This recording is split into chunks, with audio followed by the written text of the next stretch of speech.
नमस्ते और स्वागत है। आज हम एक बहुत ही दिलचस्प किताब पर गहराई से बात करने वाले हैं। जी। किताब का नाम है captivate, the science of succeeding with people.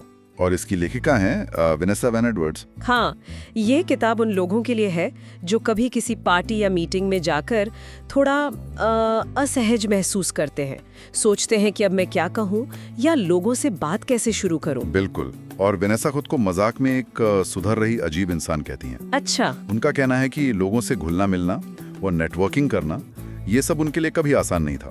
तो उन्होंने इसे एक विज्ञान की तरह पढ़ने का फैसला किया। एक विज्ञान की तरह? हाँ, उन्होंने अपनी एक लैब बनाई, द साइंस ऑफ पीपल, जहाँ उन्होंने हजारों लोगों के व्यवहार पर शोध किया।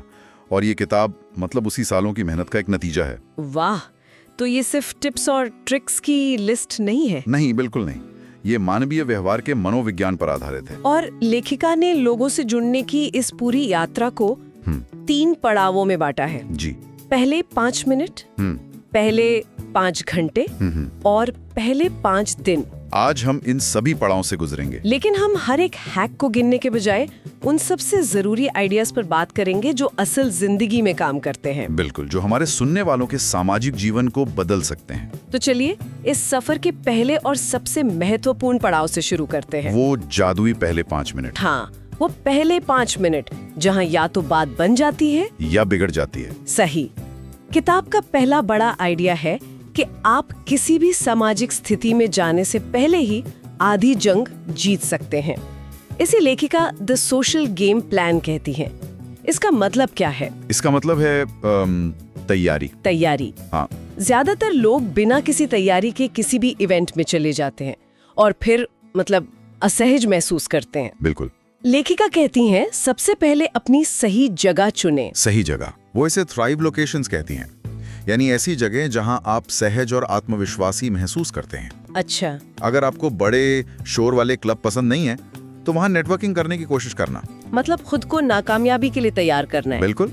ये तो बहुत ही बुनियादी लेकिन बहुत जरूरी बात है। जी।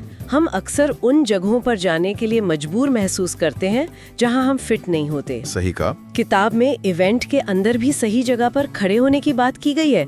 मुझे वो हिस्सा बड़ा दिलचस्प लगा। हाँ, वो बहुत ही प्रैक्टिकल सलाह है। लेखिका का कहना है कि दरवाजे के ठीक पास कभी खड़े ना हो। क्यों? क्योंकि वहाँ लोग आने जाने की जल्दी में होते हैं, उनका दिमाग थोड़ा तनाव में होता है। अच्छा, ये तो मैंने सोचा ही नहीं था। और वो कहती हैं कि सबसे अच्छी जगह है बार के पास, लेकिन वहाँ नहीं जहाँ लोग ऑर्डर दे रहे हैं। तो फिर कहाँ? बल्कि वहाँ जहाँ लोग अपनी ड्रिंक लेकर मुड़ते हैं। वो जो एक पल होता है ना, उस मोड़ पर लोग बातचीत के लिए सबसे ज्यादा खुले होते हैं। वाह, ये तो बहुत ही सूक्ष्म अवलोकन है ना? तो मान लीजिए हम सही जगह पर पहुंच गए, सही जगह पर खड़े भी हो गए। अब आती है पहली छाप छोड़ने की बारी। हाँ, और किताब में द ट्रिपल थ्रेट नाम का एक कॉन्सेप्ट है। ये क्या है? तो ये पहली छाप बनाने के 3 सबसे शक्तिशाली नॉन वर्बल, मतलब बिना बोले किए जाने वाले इशारों का एक समूह है। बिना कुछ बोले? बिल्कुल। और इसमें सबसे पहला है अपने हाथों का इस्तेमाल करें। हाथों का मतलब अपने हाथ दिखाएं, जेब में या मेज के नीचे न छिपाएं।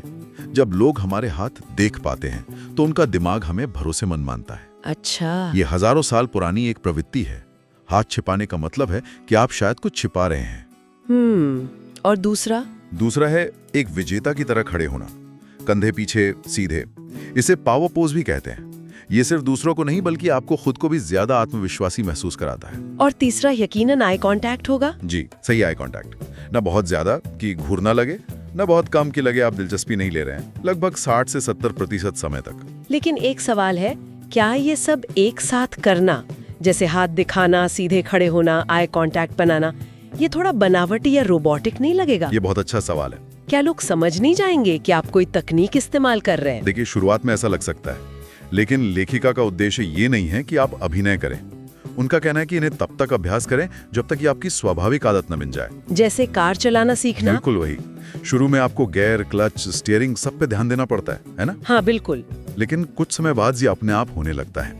आत्मविश्वास का प्रदर्शन करना धीरे धीरे आपको सच में आत्मविश्वासी बना देता है। सही बात है। तो अब हमारी बॉडी लैंग्वेज सही हो गई है।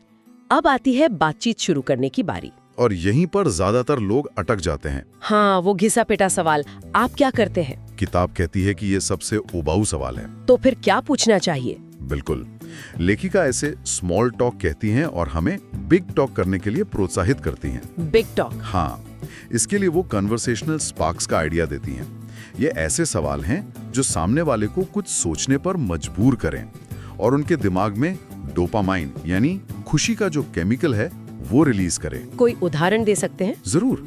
जैसे आप क्या करते हैं की जगह आप पूछ सकते हैं, आजकल किसी दिलचस्प प्रोजेक्ट पर काम कर रहे हैं? या इस साल की छुट्टियों में कहीं घूमने जाने का कोई प्लान है? मौका देते हैं। ठीक कहा। और जब कोई अपनी रुचि की कोई बात बताए, मान लीजिए वो कहते हैं कि उन्हें ट्रैकिंग पसंद है, तो यही आपका हॉट बटन है।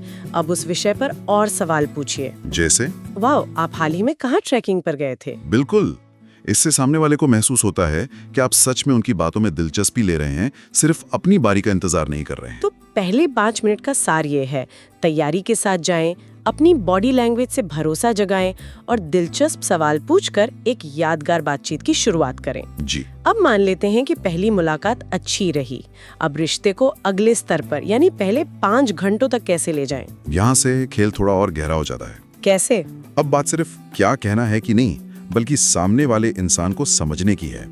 किताब में लोगों को पढ़ने के 2 शक्तिशाली तरीकों का जिक्र है। अच्छा। पहला है डॉक्टर पॉल एकमैन के काम पर आधारित माइक्रो एक्सप्रेशंस को समझना। ये वो चेहरे के भाव हैं जो 1 सेकंड के 1000वें हिस्से के लिए आते हैं और सच्ची भावनाएं बता देते हैं, है ना? हाँ, बिल्कुल।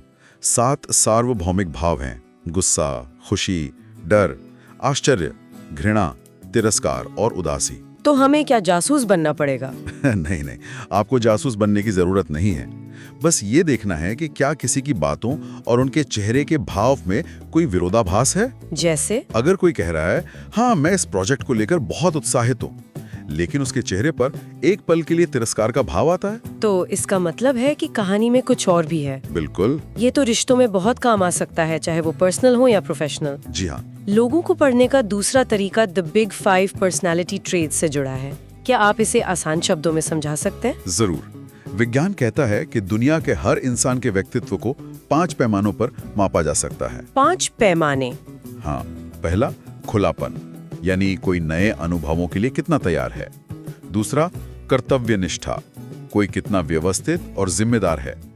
तीसरा, बहिर्मुखता, यानी किसी को लोगों से मिलकर कितनी ऊर्जा मिलती है। चौथा, सहमतता, कोई दूसरों के साथ कितना सहयोगी है।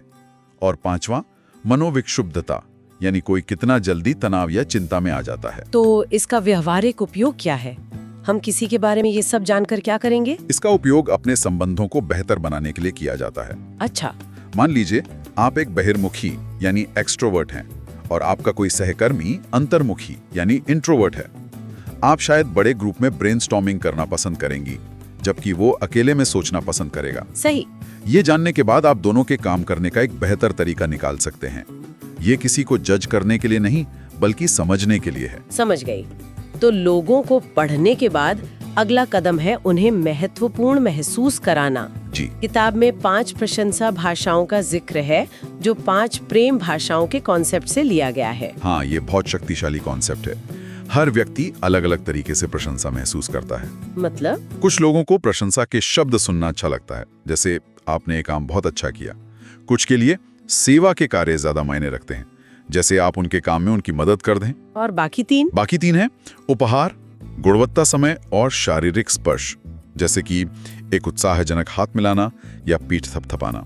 इसका मतलब ये है कि अगर आप किसी ऐसे व्यक्ति की तारीफ कर रही हैं जिसकी भाषा गुणवत्ता समय है, तो उसे महंगा तोहफा देने से ज्यादा अच्छा ये लगेगा कि आप उसके साथ बैठकर 15 मिनट बिना फोन देखे बात करें। बिल्कुल सही। सही भाषा में की गई सराहना का असर 1000 गुना ज्यादा होता है। ये तो सच है।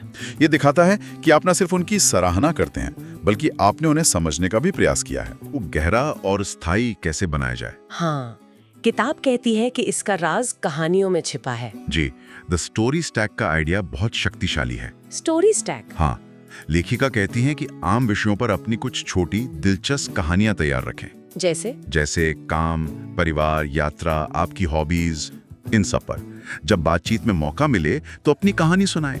लेकिन सिर्फ अपनी कहानी सुनाना तो थोड़ा आत्मप्रचार जैसा लग सकता है। यहीं पर बूमरैंग तकनीक काम आती है। बुमरैंग। हाँ, अपनी कहानी खत्म करने के बाद एक ऐसा सवाल पूछें जो गेंद वापस सामने वाले के पाले में फेंक दे। अच्छा। जैसे अगर आपने अपनी हाल की किसी यात्रा की कहानी सुनाई तो अंत में पूछें, आपकी सबसे यादगार यात्रा कौन सी रही है? इससे बातचीत एक तरफा नहीं रहती और एक गहरा कनेक्शन बनता है। और गहरे कनेक्शन के लिए एक और चीज जो किताब में बताई गई है वो थोड़ी अटपटी लग सकती है, अपनी कमजोरियां दिखाना। हाँ, वल्नरेबिलिटी। ये कैसे काम करता है? ये द फ्रैंकलिन इफेक्ट पर आधारित है। बेंजामिन फ्रैंकलिन ने पाया कि जब आप किसी से कोई छोटी सी मदद मांगते हैं तो वो नाराज नहीं होता। नहीं, बल्कि वो आपको और ज्यादा पसंद करने लगता है। ये तो बिल्कुल उल्टा लगता है। हम तो सोचते हैं कि हमें हमेशा मजबूत और सक्षम दिखना चाहिए। लेकिन हर समय परफेक्ट दिखना लोगों को आपसे दूर कर सकता है। जब कोई आपकी मदद करता है तो उसका दिमाग इस क्रिया को सही ठहराने के लिए सोचने लगता है, मैं इस व्यक्ति की मदद कर रहा हूँ, इसका मतलब मैं इसे पसंद करता हूँ। जब आप किसी से सलाह मांगते हैं या अपनी कोई छोटी मोटी गलती स्वीकार करते हैं तो ये दिखाता है कि आप भी एक इंसान हैं और आप उनकी राय को महत्व देते हैं। ये तुरंत एक बंधन बनाता है। ये किताब सिर्फ अच्छे लोगों से रिश्ते बनाने के बारे में नहीं है, बल्कि मुश्किल लोगों से निपटने के बारे में भी बात करती है। हाँ, और ये हिस्सा मुझे बहुत जरूरी लगा। बहुत जरूरी है। देखिए, लेखिका का मानना है कि ज्यादातर मुश्किल व्यवहार का मूल कारण डर होता है। डर? हाँ, कोई जो आप पर चिल्ला रहा है वो शायद अपनी नौकरी खोने से डरता है। कोई जो हमेशा नकारात्मक रहता है वो शायद नाकामयाबी से डरता है। तो ऐसे में क्या करना चाहिए? इसके लिए द नट जॉब नाम की एक 3 चरणीय प्रक्रिया है। इसके 3 चरण क्या हैं? पहला, भावना को नाम दें, नेम। कहें, मुझे लग रहा है कि आप इस बात से निराश हैं। इससे क्या होगा? इससे सामने वाले को लगता है कि उसे समझा जा रहा है, उसका डिफेंस कम हो जाता है। दूसरा, उसे समझें, अंडरस्टैंड। पूछें, क्या आप बता सकते हैं कि ऐसा क्यों महसूस हो रहा है? और तीसरा, डर को बदलें, ट्रांसफॉर्म। जब आप मूल कारण समझ जाएं तो मिलकर समाधान की ओर बढ़ें। ये तकनीक आग को बुझा देती है, उसे भड़कने नहीं देती। ये तो बहुत ही शक्तिशाली तकनीक है। जी। तो अगर हम इस पूरी किताब की सीख को एक साथ पिरोएं तो सबसे बड़ी बात क्या निकल कर आती है? मेरे हिसाब से सबसे बड़ी बात यह है कि लोगों के साथ जुड़ना कोई जन्मजात प्रतिभा नहीं है। अच्छा। यह एक कौशल है, एक स्किल है जिसे सीखा जा सकता है। बिल्कुल। ये इस विचार को चुनौती देता है कि कुछ लोग पीपल पर्सन होते हैं और कुछ नहीं। मतलब कोई भी अभ्यास करके बेहतर बन सकता है। कोई भी। मुझे लगता है एक और बड़ी सीख ये है कि हमें अपना ध्यान खुद से हटाकर दूसरे व्यक्ति पर केंद्रित करना होगा। बिल्कुल। हम अक्सर ये सोचते हैं, मैं क्या कहूँ कि मैं स्मार्ट लगूं, या लोग मेरे बारे में क्या सोच रहे हैं। बिल्कुल, जबकि हमें सोचना चाहिए, मैं इस व्यक्ति के बारे में क्या सीख सकती हूँ। एकदम से। किताब का अंतिम है अट्यूनमेंट, इसी बारे में है। इसका मतलब है दूसरे व्यक्ति के साथ तालमेल बिठाना। और ये कैसे होता है? ये सच्ची जिज्ञासा से आता है।